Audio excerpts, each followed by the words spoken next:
میں be be the مال دسنا پیاں جڑا اسلام دے اتے خرچ کیتا، کیویں بی بی احسان کیتا اسلام دے اتے کہ 80,000 اٹھ تاریخ وچ ملدا ہے۔ یہ ایسا اٹھ ہے جڑا ایک طرفہ پورے ملک دے وچ تجارت واسطے ویندا ہے، تجارت کردا ہے، اور ادا جڑا منافع ملدا ہے وہ اسلام دے اتے خرچ ہوندا ہے۔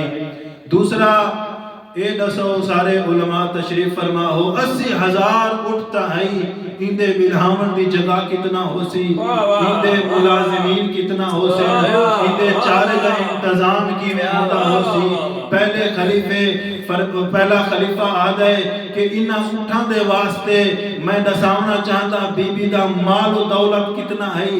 پہلا خلیفہ آدھے زہرا دی اماں دی دولت اتنا ہے، زہرا دی ماں دا مال اتنا ہے کہ اتنا اٹھتا ہن جناب خدیجہ الکبریٰ نے اپنے اٹھان واسطے ایک حکیم رکھا ہویا ہے، اندہ قد اتنا بلند ہے کہ جڑا کھڑا ہوندہ ہے اٹھ دے اتلے پاسوں دیکھ گندہ ہے کہ اٹھ اتلے پاسوں زخمی تک کوئی نہ ہے۔ پہلا خلیفہ آدھے اتنی مالدار ہے، اتنی دولت ہے جناب خدیجہ الکبریٰ دی، اتنے لمبے قد والا بندہ سونے دے وچ چھپ ویندا ہے، وقت بھی سونا زیادہ ہے۔